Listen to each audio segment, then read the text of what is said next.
What is true health? What is true wellness? And how do these two concepts intersect and interact with each other? And how many different elements of our lives feed into the way we think about and approach health and wellness? What about spirituality, mental health? How do these things impact the way we feel and function on a daily basis? Hey y'all, I'm Reese, and welcome to Making Meaning.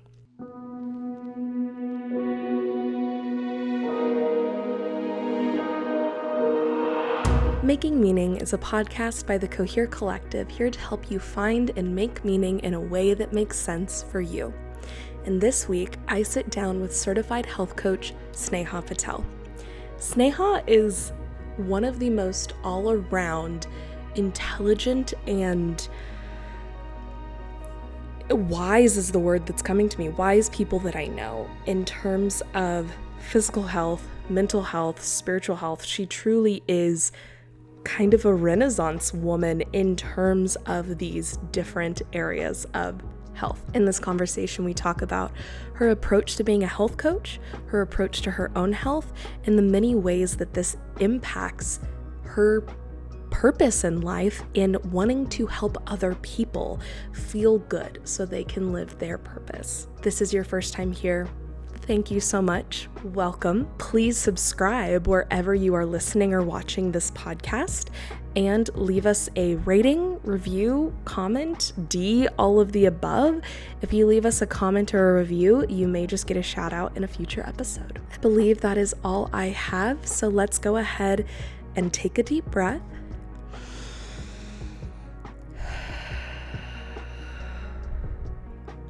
And get started. Sneha, thank you so much for joining me and coming on the podcast. I'm so appreciative. Well, Reese, of course. I'm just honored to be here, honestly. Thank you. I love it. Well, the first question I always ask, just to kind of set the tone for the conversation we're about to have, is what is one thing you're grateful for right now? One thing I'm grateful for is just having a really fun, light summer. I haven't had that in years. And it's been since 2019 since I had a summer like that. But even then, I don't think what I was doing was right for me, very aligned with me. I was, drinking and stuff like that then, which there's nothing wrong with that. Right. It's just, I still felt off. And I just kind of was having fun, doing stuff, which served me at the time. Right. But now I'm having a summer that's, so me, and I'm having fun, and just being silly and being a kid, and I'm just, really grateful for that. Oh, I love that. Yeah, thank That's you. so lovely. So, being silly and being a kid, talk to me about what it feels like, because we're adults now, which feels weird to say, but what is leaning back into that, kid-like play and joy feel like? If I'm being honest, it kind of brings me, right now I'm hanging out with my sister and my cousin a lot. My sister's 18, my cousin's 14. I'm 27.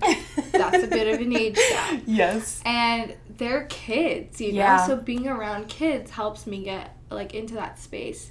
Totally. But then it also kind of reminds me of, I don't think I had this much fun as a kid myself. And, no wonder I need it so bad as an adult, which you just need it in general as an adult. Yeah. That, fun and play.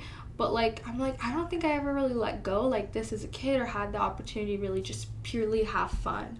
And so, yeah, to answer your question. I love that.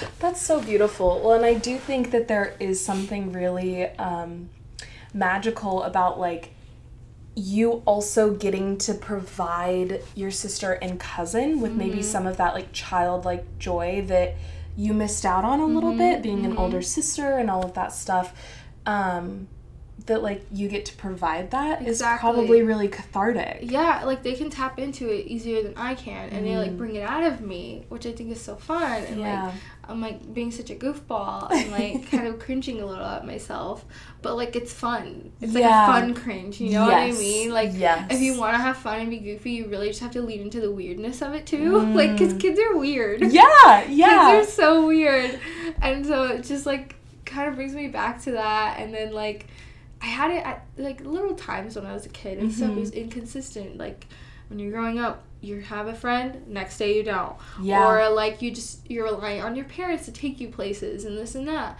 And so it's just, like, or you have friends that are, like, toxic. Yeah. And a lot of drama, where it's just, I don't have any of that right now. It's just about the fun. There's no drama involved. There's no one messing with me. There's no one playing games, because I don't allow that in my life. Yes. And I'm just here for good, clean fun. I like good, clean fun. I love that. Well, and it's very much like when you're a kid, everything feels like the end of the world, because everything is so important. Because your life is so short that it's like everything is really important at that time. Right. And so it just feels so much bigger. So now having that perspective on it and then also being able to tap back into that is really special. I love that. Thank you. Okay, well, next question to really break open the conversation is, what is your story? I know that that's a big question, a loaded one, but whatever you feel called to share about in this moment is perfect. Perfect. I think, like, if anybody just on the street asked me, I'd be like, well, like, I grew up in a really odd way. Like, my parents are entrepreneurs, and because of that, being Indian and being first generation, when they came to this country and everything, they were like, how do we make money, and how do we make good money so we can really set our family up? It required a lot of hard work. My dad bought a motel, and so he fixed it up. My parents got married around that same time, and we lived in that motel as well. So it's like our home here was our home, and then the rest of it was like our motel. And that's a 24/7 business. They did everything. They cleaned rooms. They did night. They did everything. And to grow up like that as a kid is really tough. Well, like there's literally, when you talk about like work-life balance, there isn't any. It's impossible, because it's literally physically the same space. Yes. So that's like all I had ever known. Yeah. And it wasn't that I didn't know other people whose environment was like that, because like there were some other Indian kids I knew, and like people in our community who like also like parents did similar things. Sure. Right? But then family dynamics play into that and really influence how this goes. Is it going to go well for your family? All of that. There's a lot of sacrifice that you see. Like on your end you have to do even as a kid, but on the parents' end as well. My parents don't see that I had to do a lot of sacrifices as well, maybe because they just don't want to for their own sanity. Sure. You know, they want to think that like they gave us everything and like nothing bad at all, which like I'm grateful for my parents. Like I went to therapy. I went through my villain era. Yeah. Like I got it out of me. Like she had her reputation era. Yeah, and literally that's what happened. I had to do it. And so I just grew up, I was a very sensitive kid. I grew up just like not having my emotions ever like regulated. I didn't know what like any of that looked like, because my parents didn't know about any of that. They didn't know any of that stuff. A lot of trauma got passed down, right? Yeah. And a lot of projecting. I had this rough relationship with my mom growing up as a kid. My parents have just not a great relationship as well, so that also influenced it. So because of that, I started accumulating a lot of like emotional trauma, right? And I worked on it in therapy and everything. And I thought these last few years, like up until last year, like not that I was good and healed, but I had let go, you know? But my body hadn't let go.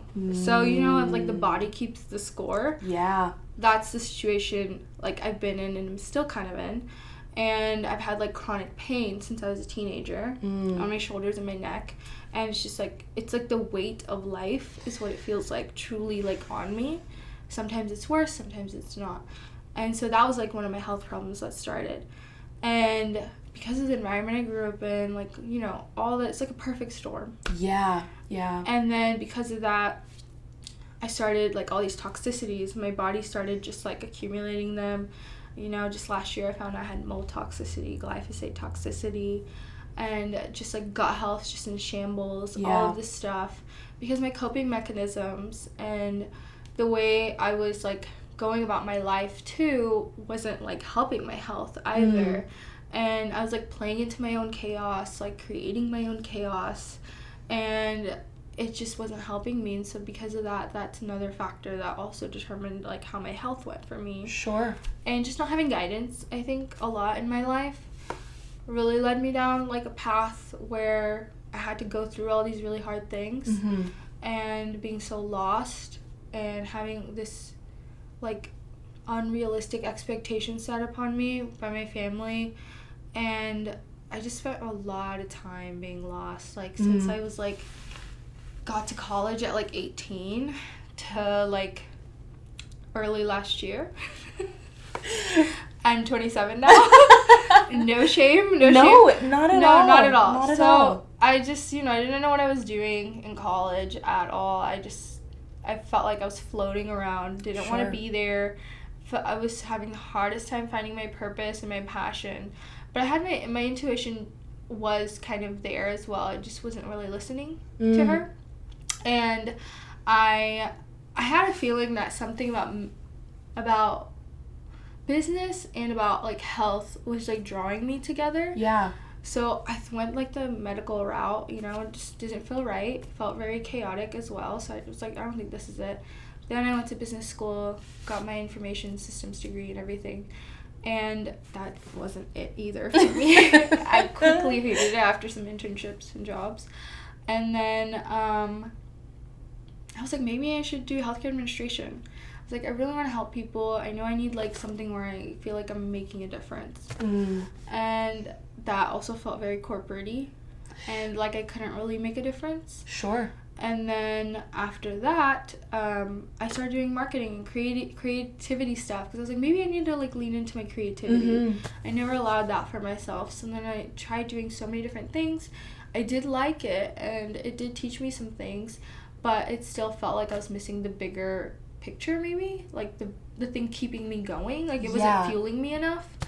And then I really just, like, was like, well, what am I always obsessing about? Like, what am I, like, cannot get off of my mind? Right.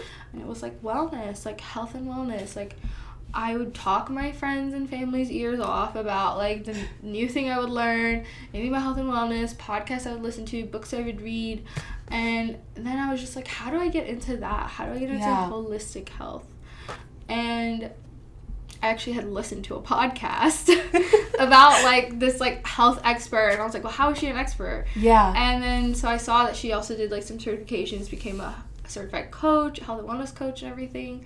And then I was like, okay, well, maybe I can do this. It was, like, staring at me in the face for so many years, but I didn't see it until I was like, actually, I think I can pursue this. I think I can do this. And it was just, like, the most dumbfounding thing ever. Like, it was insane. And when I told all my friends, they were like, how have we not realized that? And they were just like, they were so, like, that's it. Like, that is it for you. What do you think it was that was the final, like, oh my gosh, obviously. Like, what was the switch that flipped? I think the switch had flipped was I was looking for different, like, income streams at the time, early last year. And I was like, how can I make that happen for myself? Sure. And then, like, usually people who have different income streams are an expert in something. And I was like, okay, well, I feel like I'm an expert kind of in health and wellness stuff, but I'm not really as well. And so that kind of, like, hurt, knowing that and having that reality check with myself. Meaning, like, the self-education piece you have, but there's no, like, formal... thing backing me up. Got it. And it's also really hard to get that information as well. I will say it's not out on Google. Like, the most you can see is, like, TikTok, it feels like, because that's where people are candidly honest. Yeah. And I was like, well, I want that holistic information, the health and wellness, the functional medicine. Where can I find that information? So podcasts where I leaned into it, where you'd find the bits and pieces. And then, but, like, grouping it all together was really hard.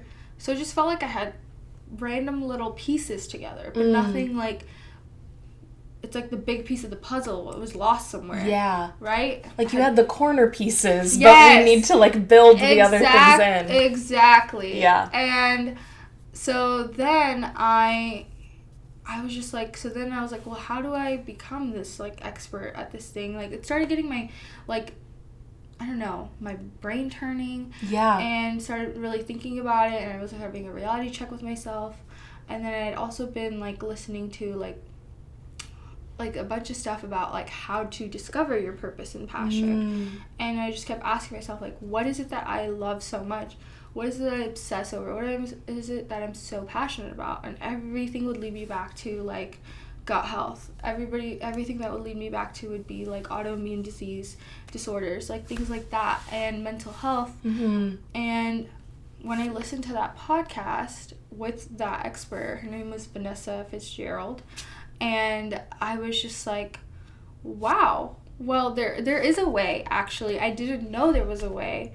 And if people it felt like because someone else took her seriously and gave her credibility, I was like, well, how can I not get that? How can, like, I can get that too. Yeah. Right? I just didn't think that people would take me seriously. Right? And all this holistic stuff wasn't in mainstream until now. It's still getting there, but it's there at least.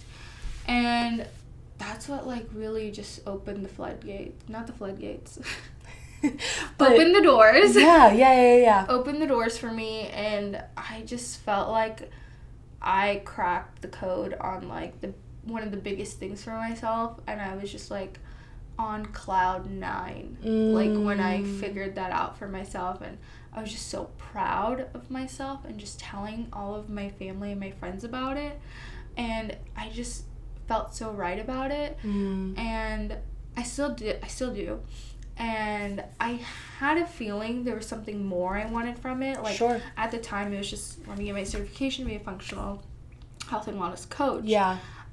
The next steps are clear. Yes. Yeah, it's like once you know where you're going, you can get there. But I had no idea where I was going. And so that's why I kept hitting walls. Because I'm like, okay, I'm doing this, but where am I going? Like, what's the point? Exactly. What's the point? What's the next steps? I can't see beyond anything else. But, like, now that I've chosen, like, and then through that certification, at the end of it, I started realizing, I was like, I think I actually want to be a functional medicine practitioner. And, like, I wouldn't admit it to myself for a few months, thinking, like, I wasn't capable still, or, like, there was a lot more I needed to do in order to prove myself. Yeah. And then I was just like, no, shoot, like, that's what I want to do. That is the next step, and I can see it so clearly. And I was like, and it's gonna be hard work. Yeah. But it's the first time where it's hard work I've wanted to pursue.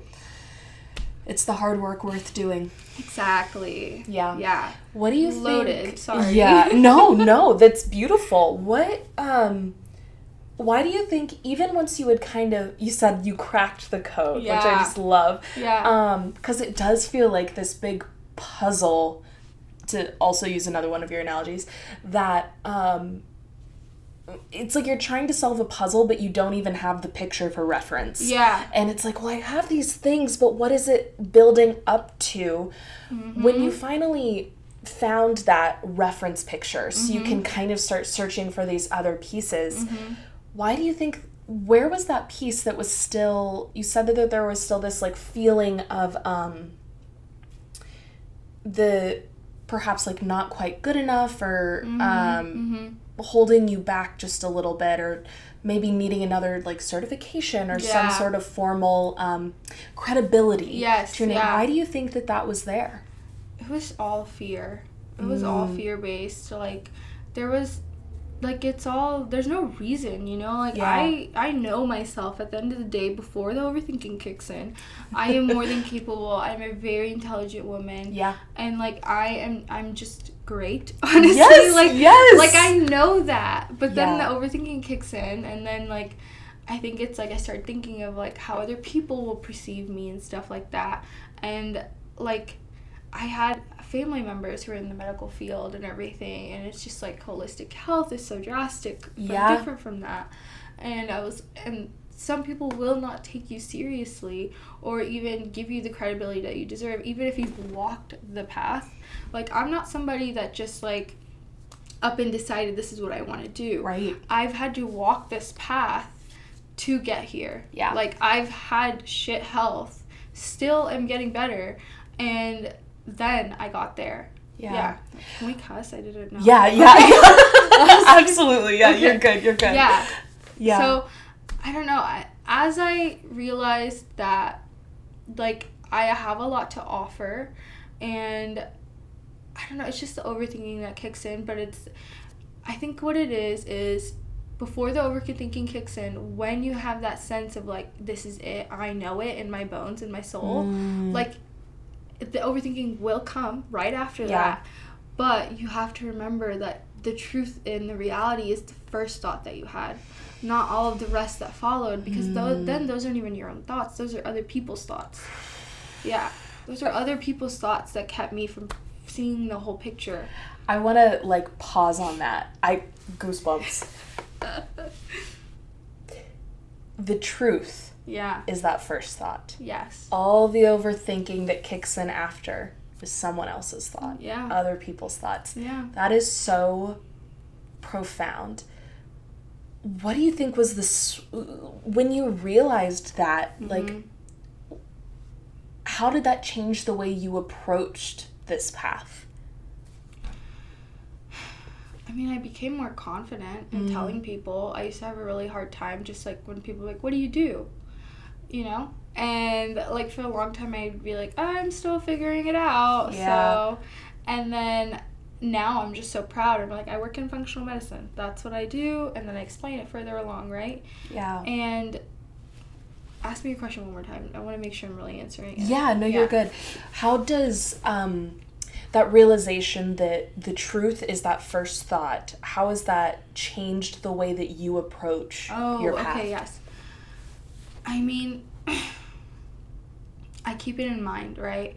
When you're not ignoring yourself and you're not trying to, like, just hide and stuff like that, and you really actually let your intuition, your higher self, like, speak in, and you listen to it and you trust it, then, like, that is so right, because there's never a time where I've had where my intuition or my higher self has said something to me and it doesn't feel right. It's never happened, and I don't think that is, like, a thing at all. Yeah. Because if you feel it in your body, what it feels right, your body knows what feels right and what feels wrong. Like, when you see someone who is, like, dangerous or something, your body tenses up. Yeah. Or a dangerous situation or something, or a situation you don't like to be in, your body tenses up. Your body knows before you do. Totally. And what I've realized is that, like, when my body is feeling good, my body's responding well, I'm feeling really light those days, that's what I need to listen to. And so it's like, before the thoughts kick in, like ask yourself, how is it that you feel? Like, how is it that you feel? Like, why do you feel so light? Like, why are you feeling so clear? Ooh, that's what it is. That's what it is, actually.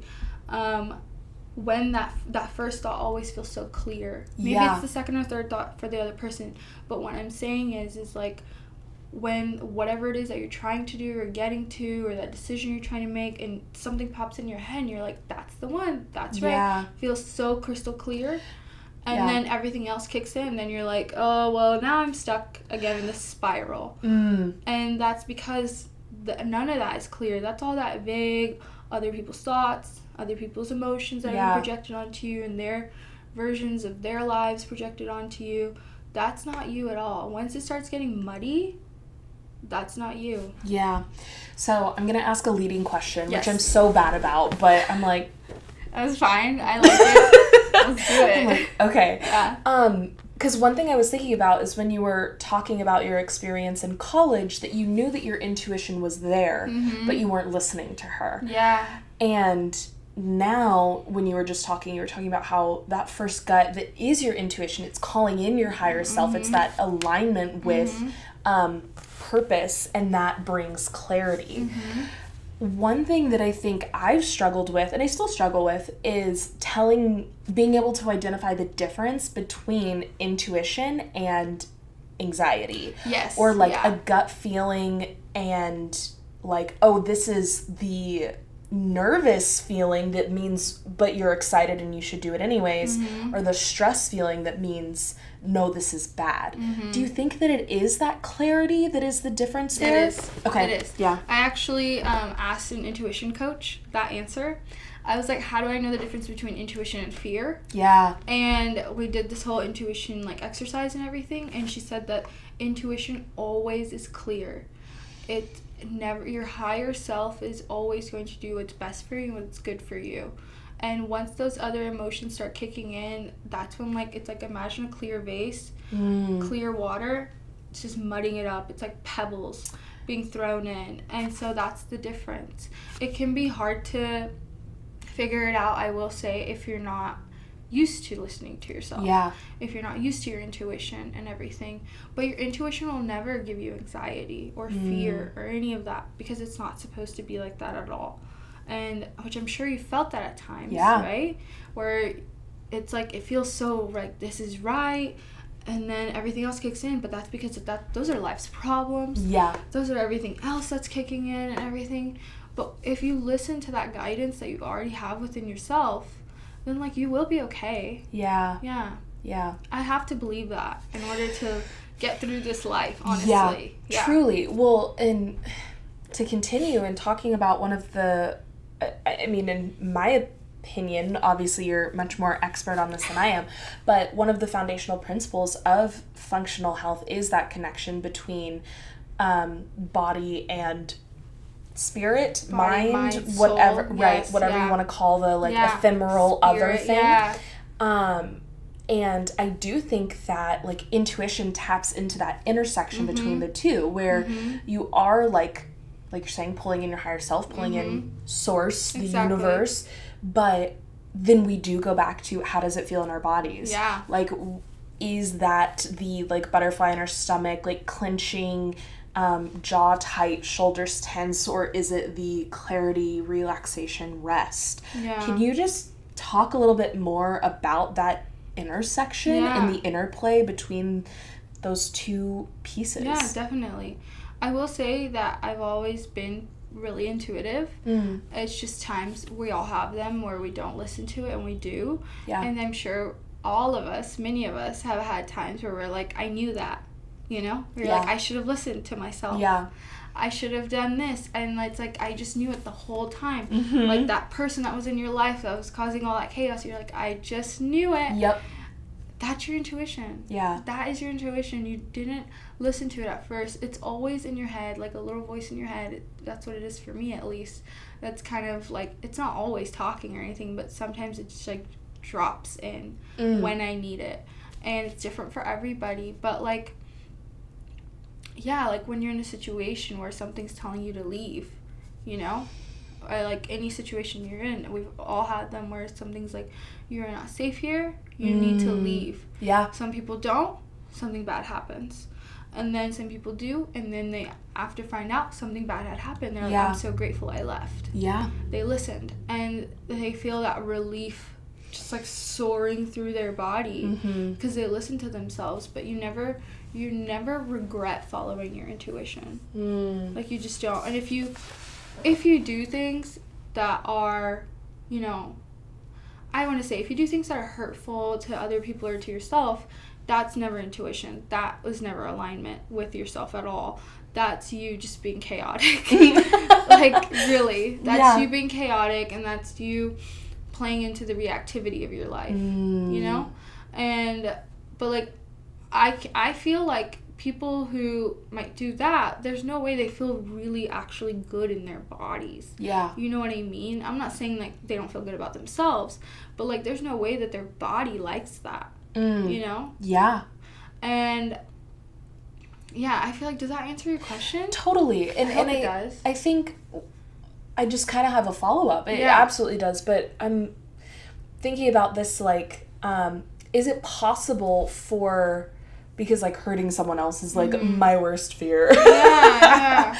Right? Because you don't want to do that. But I think sometimes, like, your intuition or, like, higher self will bump up against someone else's higher self. And it's not that you're hurting them, but it's perhaps y'all are, like, pushing each other to be better. Like, where does, because I agree with you, when you're hurting someone else or yourself, you're not in alignment, but I do think that sometimes inevitably, you're not going to be everyone's cup of tea. Oh, no. Right? No. And so what's that interplay like, where it's like, well, I may hurt someone else's feelings, but, like, that's also okay. And that's also part of, like, learning that I am not meant for everyone. Exactly. Yeah. I know I'm not for everybody. Yeah. But the thing is, like, not everybody's for me either. Yeah. I don't want to be for everybody. I used to. Yeah. I definitely did. I wanted to be liked so bad, and I was people-pleasing and all of that, and I still have those tendencies, you know? Or those times I'll have to call up, like, a friend or something and be like, am I right or wrong in this situation? Yeah. I'm feeling a little guilty. Is that actual guilt, or is that the people-pleasing guilt? You know, there's a difference between the two.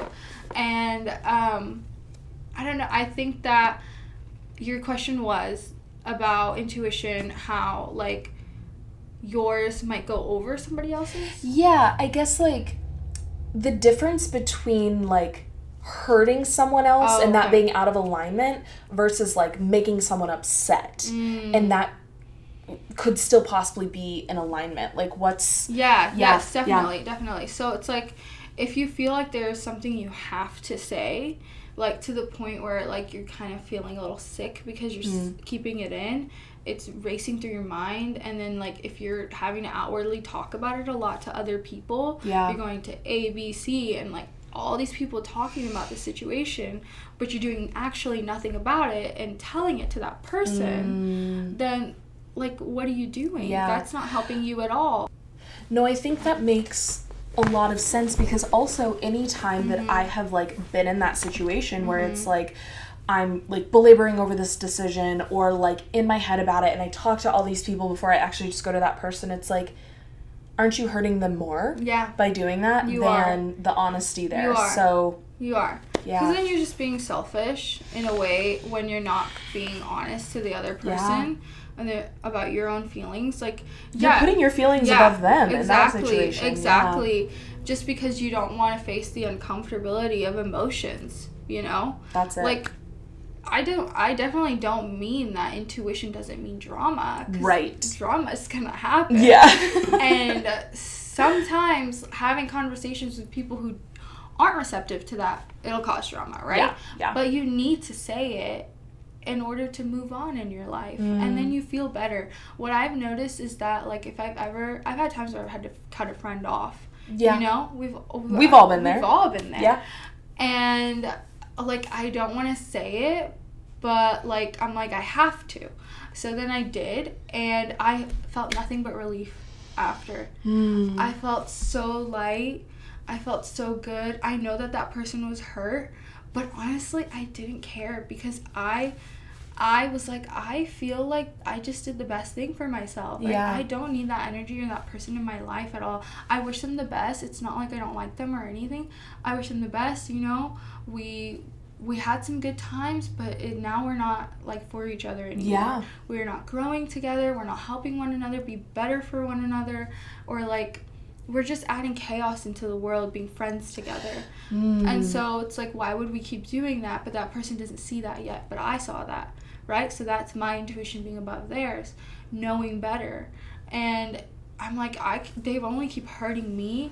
And I feel like, as a person, I was just getting smaller and smaller because they were hurting me, and so I was going out and gossiping about how annoying that person is, or did you see that she did this or that, you know? I'm like, I don't want to be like that. Yeah. I don't want to, like, gossip like that. And and that's sending more negativity their way than saying with peace and love. Yeah. It's actually going to be better for both of us to discontinue our engagement. Exactly. If you're not honest and you just want to spare their feelings, all it's doing is infecting you with more negativity and just, like, whatever, anger, like, disgust, shame, whatever those feelings that you have, you're just allowing it more of that into your life. One thing I'm thinking about, too, is the image that you painted earlier of the clear vase with the clear water just being that feeling of pure, like, intuition. Yes. And in this situation, it's almost like when you have something muddying the water, it's like taking a little spoon and scooping it out. Yeah. And if, like, mud wants to be mud, it wants to cloudy things up, and it may be hard, but scooping it out of your water is actually protecting that clarity and purity. Exactly. And it's not going to ever become clear staying in your water. Exactly. All that's going to do is murky up yours. Exactly. Exactly. Yeah. Yeah. I think also that there's something in there about, like, the importance of, yes, protecting your peace, but also that, like, it is ultimately, when we're talking about, like, not wanting to hurt someone else and not wanting to hurt ourselves, but inevitably we will, right? That there is something about, like, you can hurt someone in this moment and still be doing something that is beneficial for your growth and theirs. Yeah. Right? Yes. In the long term. Like, there's these, it can feel really bad to do those things and be like, oh, I did hurt that person. Yeah. Am I, like, operating not in my truth? Yeah. But I think sometimes it's like, no, truth can be messy. Empowering a bestie. Like, yeah. Truth can be everything. Like, I'll give you an example. One of my best friends I've known forever, you know, like, we have a hard time kind of being honest with each other and talking to each other about our feelings, and anytime where we've hurt each other, our actions and just things we've said. And that isn't, like, because, like, we just don't care or anything. Yeah. It's because of, like, our own trauma sometimes, like, get in the way of that. Whereas, like, I myself felt like, you know, being upfront to someone so close to me was just so hard, because I thought that they just weren't going to understand me, even if I tell them the truth, because that happened to me in my childhood. Whereas, like, she felt that if she expressed herself, she was just not going to be, like, even, like, heard at all, or, like, thought of as crazy or something, right? Or so anything like that. But basically, like, we had this huge conversation and everything, and, like, in the conversation, you know, she was like, well, it hurts me that it took you this long to say something. Yeah. And it hurts me that you, like, you know, think this and say this, but, I mean, we had more conversations about it is the thing. And, like, I told her, I was like, well, this hurt me too. Yeah. But we had to express our hurt to move on, and, like, we're still best friends, you know? You don't have to cut everybody off, but if you're not even allowing yourself to have that real, honest conversation, then you don't give that opportunity for growth to be there. 100%. Yeah. One thing, my therapist is actually, she specializes in relationships, which is so funny because I am single. But I'm like, I've learned a lot about relationships from her expertise there. Yeah. But one thing she always says that she talks to about her couples, and she's, like, gifted me with this advice to, like, think about any relationship, whether it be romantic, platonic, familial, whatever, is in the context of marriage. It's like, if you're not willing to walk away, there's no growth that can happen, because you have to be, right? Like, you have to be willing to say, this is the boundary that I will not cross. Yeah. Otherwise, nothing's going to change. There has to be something there to, like, build up from. Exactly. And that's informed a lot of my relationships with, like, well, if I'm not willing to walk away from this person, they could treat me any way they wanted to, and it would not matter.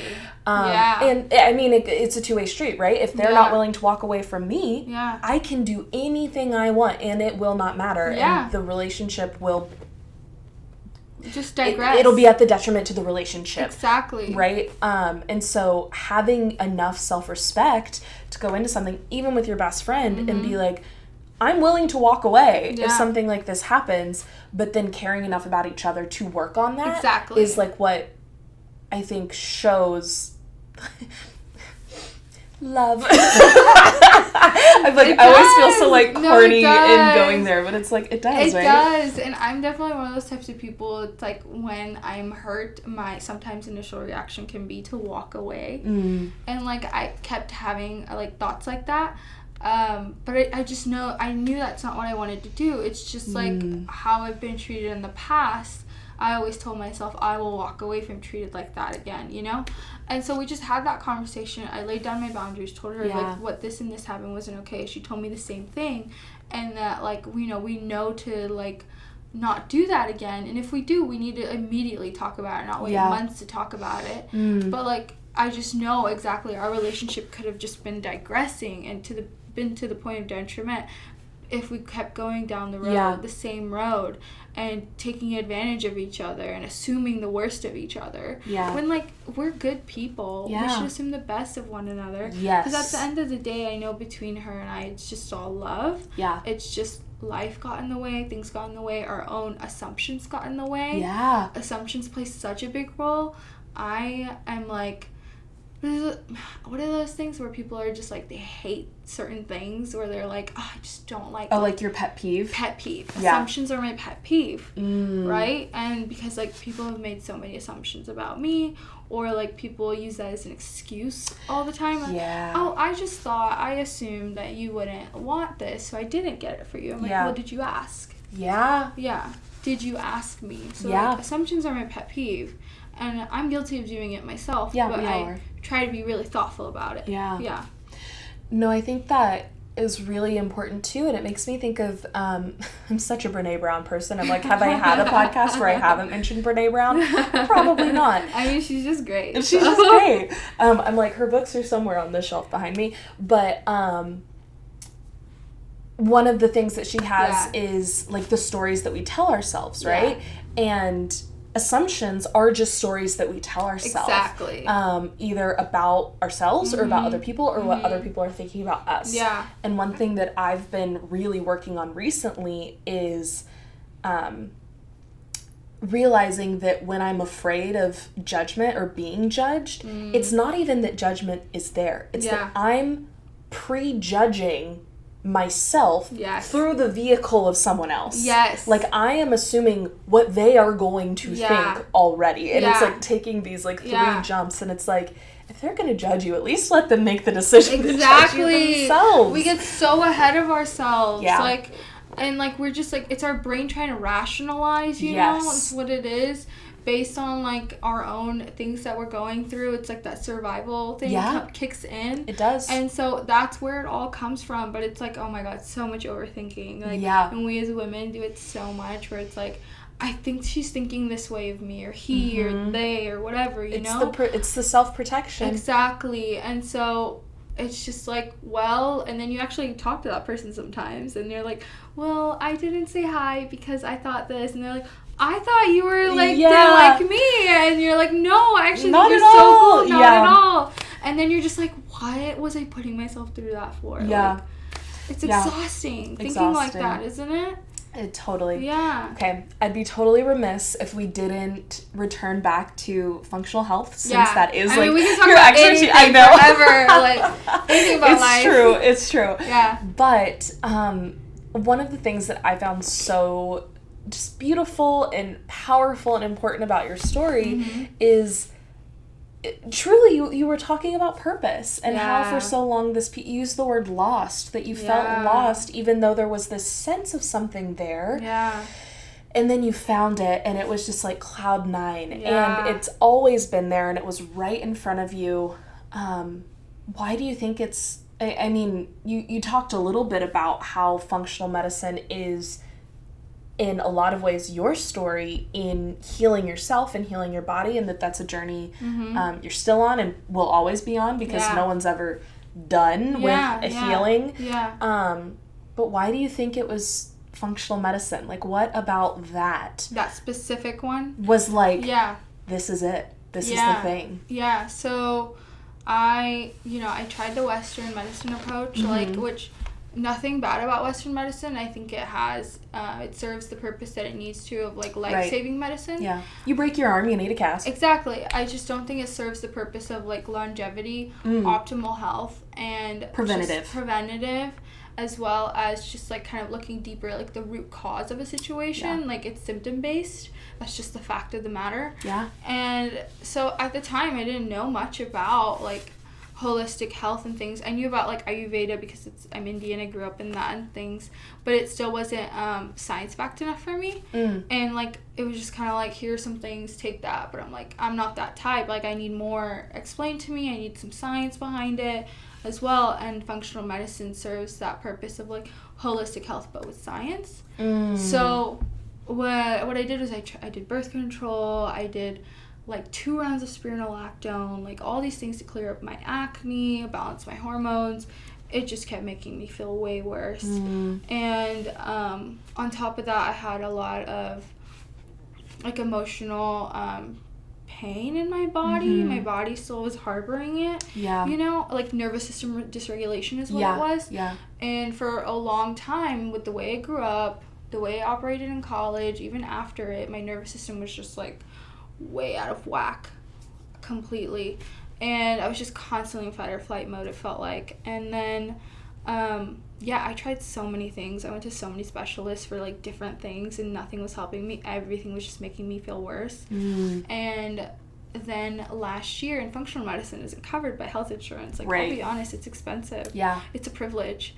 And I had tried working with also a naturopathic doctor. Oh, okay. And this specific naturopathic doctor, I don't think she didn't. It's like naturopathic medicine is also a great option, but it also has to be root cause, that practitioner. Root cause naturopathic medicine. I didn't know that at the time. So she went to go and try to heal my hormones instead of my gut health.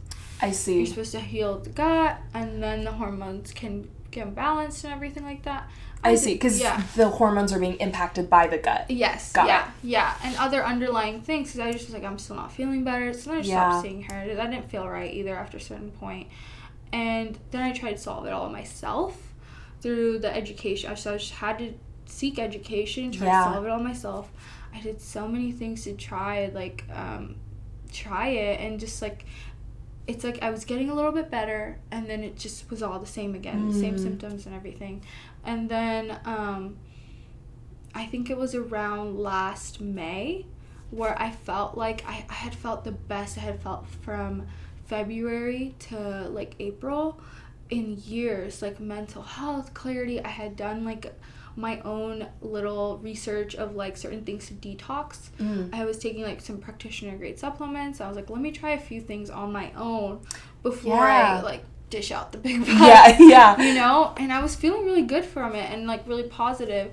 I had some test results like tell me like I was insulin sensitive, like all these things. Maybe I had candida. And so I was like, okay, well, I know what to do, what supplements to take, so let me try that. So I did some research, did that, feeling great, thought I had it figured out. Then in May, my parents went to India for like 2 months, so they asked me if I could go and take care of the motel. And it was supposed to be for a month. And I was like, okay, fine, sure. At the time, I was freelancing and everything, so I could just work from home.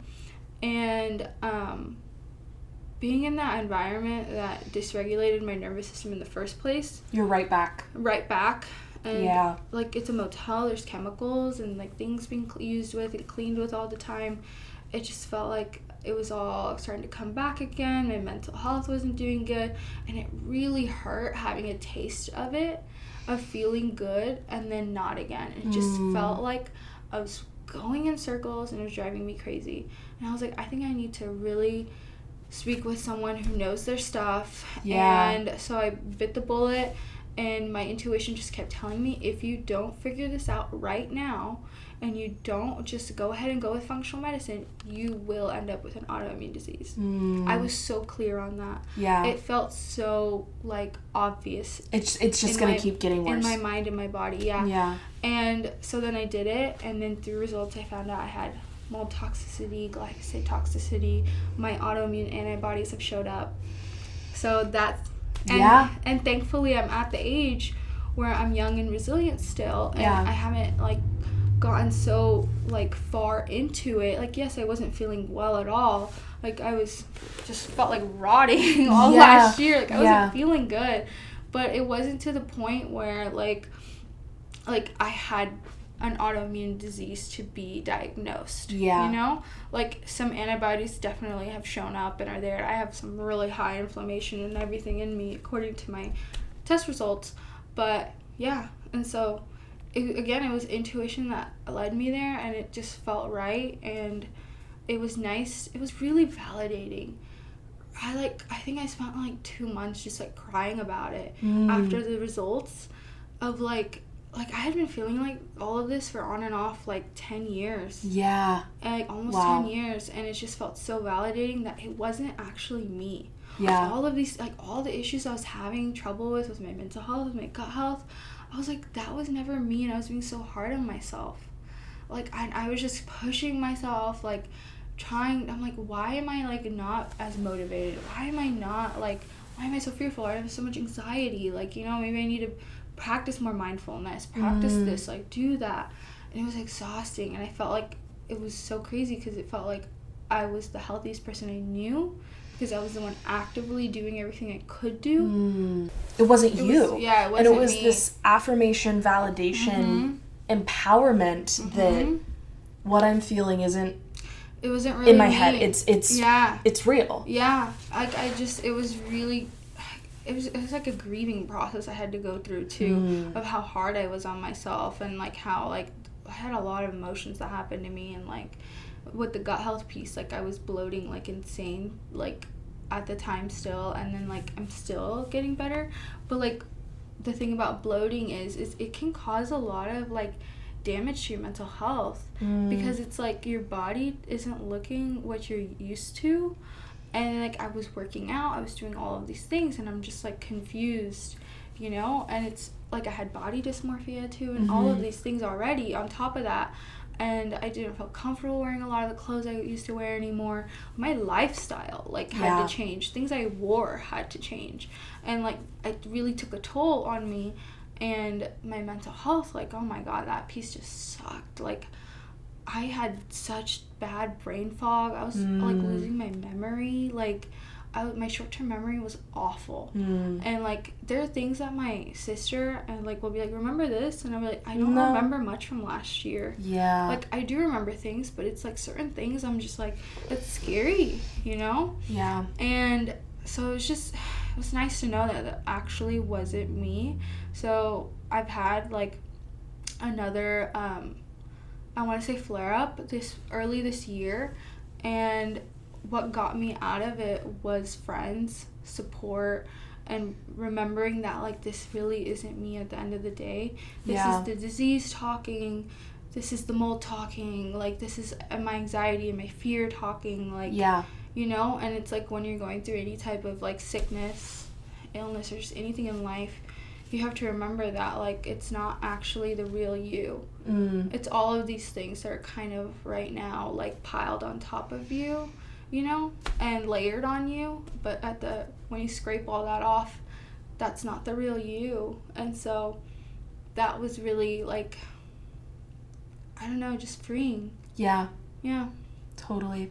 And I have to imagine that freedom that you felt is what you want to give other people. Yeah, I do. I truly believe that, like, I'm passionate about the fact that, like, a lot of people just accept their health for what it is. But, like, I really believe that we deserve to feel healthier than we are, than that we're used to. Because I have so many friends, so many people I'm around where they're just like, well, like, I just feel so fatigued all the time. And I'm like, that's not normal. That's not just really you. You don't need to pump yourself with more caffeine. Right. Like, and, like, if you're so tired and, like, you have demanding things all the time from your job, your life, people, like, and you're just trying to figure it out. You're like, why am I so tired? I'm getting enough sleep. Like, how much more caffeine can I drink? And then you're just like, it's just a you problem is what you think it is. Yeah. You think that's who you are. I'm lazy. I'm not motivated. Exactly. There's just so many times where I thought I was lazy, unmotivated, not living to my full potential, but that was not me. Yeah. At all. And now I get to experience who me really is. And, like, I want to say I'll never forget it, but like life happens. But I have good people to remind me, pull me out of those spirals. I have the right tools now. Therapy is great. Reiki is amazing. That helped a ton. And then going on like trips helps a lot too. Like Bali changed my life, and it was the best. I love that. Yeah. Well, Sneha, I cannot thank you enough for sharing your story. I have 2 final questions. Yes. One is just in light of our conversation and everything we've talked about, is there anything we missed that you need to get out there? Is there anything that you want to clarify, return to, anything at all you want to share? Yeah. This is space for that. I honestly, I think need to say are 2 things about being lost for as long as I was. It's not normal to feel as lost as long as I was, and I know some people have felt that for even longer in their life, but like you don't have to feel like that actually. Like you can feel found. Like you have found something and it has found you, and there are ways to get to it, and I would like love to help people figure that out, and I hope that that's what I also get to do on top of functional medicine, because like I'm with my sister and my cousin, I'm always encouraging them to try more things, never limit yourself. Limiting myself is what got me to a lost place, and also just like people's expectations of me. Those other voices, those 2 things really got me there, and I just didn't pursue what I wanted to pursue because of fear. But, like, if you want to do it, freaking do it. Like, literally, just freaking do it, because who else is going to live your life other than you? I love that. That's just all I need to say. That's beautiful. Last question. What is just one word to describe how you're feeling right now? I think ready. I love that. Tell me more. So like I feel like it's like just really great timing the way you asked me to come onto this podcast. You know, I've never done a podcast before. And social media is something I want to pursue so heavily for myself. For years it's been this like thing in my head I can never get out. Like I'm constantly just like thinking of, oh, this would be a really great idea, this would be some great content. Like I know in my bones and my soul it's this intuitive thing that I need to be on social media. I need to present myself on there. But getting to there has been really hard for me. And again, it's like when you're lost, you don't know what to post, and I didn't want to be all vague about what I wanted to be. Like I wanted to be obvious, like what I care about, what I'm passionate about, purpose about. Like I wanted a clear message through all of my posts. I've now gotten to that point, you know, in life where it's the so clarity. Clear, and now I just need to go for it. And I've been wanting more, so much more, and I've always wanted a lot of myself. I just didn't know if I could do it, but I really do think I can. And so absolutely, I feel really supported in wanting more. That's the piece, you know. It's like I've always wanted more, but when you need that support to get there too. Totally. You can't get through everything in life alone. You really can't. But I want a lot more. I love that. I'm ready. And you're ready for it. I am so excited that you feel ready and excited to watch all of the beautiful things you're going to do. And thank you so much for your time, energy, vulnerability, sharing your expertise. I'm so grateful. I'm so grateful too. I feel like I'm in my highest self just speaking to you, you know? That is such I feel like we're in a really good vibration right now. Really high vibration. That's like the highest compliment I could receive. Of course. Thank you. Thank you all so much for being here today, and of course, a huge thank you to Sneha for her expertise and time during this episode. This is one of the most fulfilling conversations I've had in a very, very long time, so Sneha, thank you. Again, if this is your first time here, please subscribe wherever you are listening. Leave us a like, review, rating, all of the things, and if you leave a review or a comment, you may just get a shout out in a future episode. If you would like to learn more about the Cohere Collective, head on over to www.thecoherecollective.com, and you can follow us on just about any social media, all at the Cohere Collective. That is where you will find the most updates about the podcast and other collective goings on. If you would like to, you can follow me on Instagram at Reese Brown, and all information about Sneha and how to contact her for her services will be in the description down below wherever you are listening. A big thank you to Nicole Oesterreicher for making Meaning's art and podcast cover. You can find her on Instagram at Nicole O Creates or Nicole O Design. And a huge thank you to Tristan Morgan for making Meaning's theme music. You can find him on Instagram at Tristan Morgan. Right now, I am feeling renewed. It's Monday. This episode comes out tomorrow.